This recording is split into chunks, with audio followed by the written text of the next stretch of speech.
Baik, kita mulai lagi di bab 6, presentasinya mengenai Pancasila sebagai sistem etika. Pancasila sebagai sistem etika ini merupakan bab 6 dan ini kita pelajari di pertemuan ke-14 dan 15. Dengan sub pokok bahasan yang pertama yang akan kita pelajari adalah etika. Nah, yang akan kita pelajari adalah mengenai pertama kali pengertian etika secara etimologis sebagai cabang ilmu dan ilmu. Jadi, secara etimologis, etika itu merupakan bahasa Yunani, yaitu ethos yang artinya watak atau kesusilaan atau adat.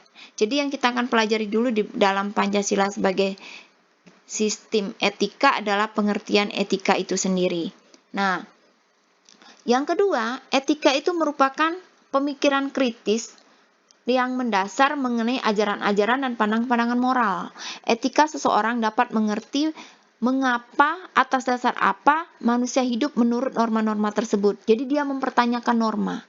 Kemudian, etika ini merupakan ilmu yang membahas bagaimana dan mengapa kita mengikuti ajaran moral tertentu atau bagaimana sikap kita mengambil sikap yang bertanggung jawab terhadap ajaran-ajaran moral. Jadi ketika kita melakukan yang namanya tindakan bermoral karena kita bertanggung jawab dengan pilihan kita. Itu yang dimaksudkan dengan etika. Jadi etika itu merupakan cabang ilmu filsafat dan dia merupakan pemikiran kritis mengenai ajaran-ajaran dan pandangan moral. Nih, kita pelajari lebih lanjut seperti ini nih. Kita lihat etika itu seperti ini. Kita melihat etika itu pertama dari nilai, norma, moral, baru etika. Setiap orang ya punya kualitas nilai. Dalam hal sikapnya. Makanya kita akan bisa kasih penilaian orang itu baik atau buruk. Itu dari nilai. Ya, nilailah yang bisa menentukan orang itu baik atau buruk. Jadi kualitas orang itu baik atau buruk. Tapi untuk menentukan kualitas orang itu baik atau buruk, ya, itu kita lihat dari norma. Norma itu adalah ajaran yang baik mengenai bagaimana kita hidup sebagai manusia yang baik. Jadi norma itu berisi aturan-aturan. Ya, aturan-aturan bagaimana kita hidup yang baik sebagai seorang manusia. Norma ini ada 4.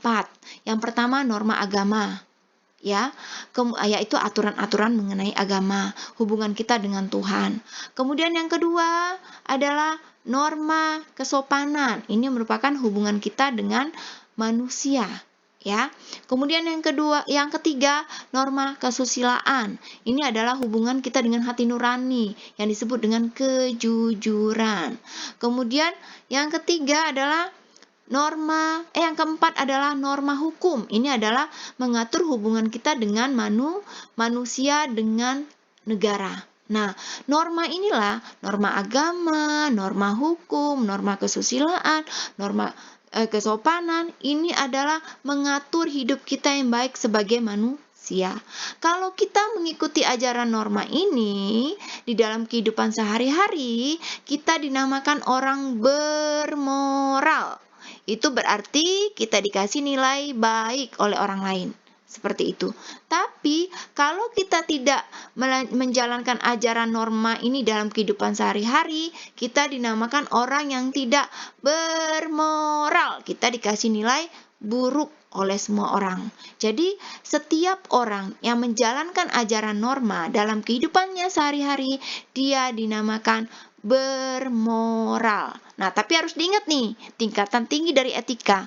Karena etika itu merupakan ilmu. Jadi, kalau orang bermoral, belum tentu dia beretika dalam artian ketika dia bermoral, belum tentu dia melakukan pemikiran kritis dan rasional terhadap ajaran moralnya, ajaran normanya, dan pandangan moralnya. Jadi seperti ini, ada orang yang menjadi bermoral hanya karena lingkungan, paksaan, aturan, atau karena keadaan yang membuat dia melakukan hal tersebut. Jadi ada orang yang mengikuti ajaran norma karena lingkungan memaksa, karena orang memaksa, karena ingin dipuji orang, karena keadaan yang harus membuat dia seperti itu. Itu yang dinamakan orang bermoral tapi tidak beretika. Jadi ketika dia menjadi moral bukan karena keinginannya sendiri, tapi karena keadaan, karena paksaan, karena ingin dibilang orang pamer atau karena pujian, itu dinamakan orang itu bermoral tapi tidak beretika. Tapi ketika dia melakukan menjadi orang bermoral, tapi kemudian dia melakukannya karena keinginan dia sendiri, karena dia tahu akibatnya, karena sukarela, karena kebiasaan, itu dinamakan orang yang bermoral yang punya etika. Jadi seperti ini, misalnya kita punya ajaran norma. Ya, kita punya ajaran norma. Misalnya ajaran normanya dalam hal agama, ya. Misalnya dalam hal agama, misalnya ajaran agama itu mengajarkan bahwa misalnya kita tidak boleh memberikan perkataan yang negatif kepada orang lain, misalnya di ajaran agama, di ajaran norma kesopanan. Karena kata-kata itu bisa menjadi doa. Dan kata-kata itu bisa memberikan dampak negatif buat orang lain. Nah, kalau orang bersifat misalnya mengikuti ajaran norma tersebut, misalnya dia tidak bersifat, dia selalu berkata yang baik kepada orang lain. Berarti orang itu sudah bermoral. Tapi kita tanya, kenapa Anda menjadi orang bermoral? Kenapa Anda tidak mengeluarkan kata-kata yang negatif kepada orang lain? Kemudian dia kasih argumentasi. Saya tidak menggunakan kata-kata negatif ini karena satu, saya tahu ajaran agama yang menyatakan bahwa kita wajib untuk memberikan kata-kata yang baik karena itu adalah doa. Kemudian dalam hal kesopanan, kita wajib menghargai orang lain sebagai orang yang lebih tua, sebaya, atau yang lebih muda dari kita dengan kata-kata yang positif untuk memberikan motivasi kepada semua orang. Nah, kalau dia melakukannya karena dia tahu dampak negatif kalau memberikan kata-kata negatif kepada orang lain, berarti dia menjadi orang-orang yang bermoral dan beretika. Tapi ada orang yang bermoral, ya. Ada orang yang bermoral tidak melakukan etika. Jadi, kenapa Anda tidak memberikan kata-kata yang negatif kepada orang lain? Oh, ini saya nggak enak saja karena posisinya pada saat itu dia itu adalah ketua. Jadi saya nggak mungkin lah ngasih kata-kata yang negatif kepada dia karena pada saat itu dia punya jabatan. Kalau dia tidak punya jabatan, mungkin akan saya lontarkan kata-kata yang negatif. Itu berarti itu adalah orang yang bermoral tapi tidak beretika. Jadi dia melakukannya karena keadaan, karena paksaan, karena lingkungan, atau karena pamer. Itu yang disebut dengan orang-orang yang bermoral tapi tidak beretika. Jadi ketika kita menjadi orang bermoral, kita harus bertanggung jawab dengan pilihan kita. Karena ketika orang sudah beretika, tidak ada lagi baik buruk. Kalau tadi kan sampai bermoral ada baik, ada buruknya. Tapi ketika orang sudah beretika, baik buruknya hilang karena dia bertanggung jawab dengan pilihannya. Jadi kalau orang sudah bertanggung jawab dengan pilihannya, kita sebagai manusia hanya bisa memberikan yang namanya hanya bisa memonitor tanpa bisa memberikan apapun kepadanya. Karena ketika orang sudah ambil pilihan, itu pilihan dia. Seperti itu, karena sesuatu yang dianggap baik untuk kita belum tentu baik menurut orang lain. Itu yang dinamakan dengan orang-orang beretika. Jadi dia sudah punya dasar pemikiran kenapa dia melakukan hal tersebut dan dia bertanggung jawab terhadap pilihannya. Itu dinamakan orang beretika. Kemudian kita lihat, sering kan dalam kehidupan sehari-hari kita membedakan antara etika, etiket, dan moral. Kalian harus paham, ya. Kalau etika itu adalah ilmu. Jadi kalau misalnya orang bilang dia tidak punya etika, itu salah. Harusnya etiket. Karena etiket itu berhubungan dengan kesopanan atau kesusilaan. Jadi kalau dia tidak punya etiket, itu yang benar. Seperti itu. Dan kalau orang bilang dia tidak beretika, itu salah. Yang benar itu adalah orang itu tidak punya etiket. Dalam artian orang itu tidak punya sopan santun.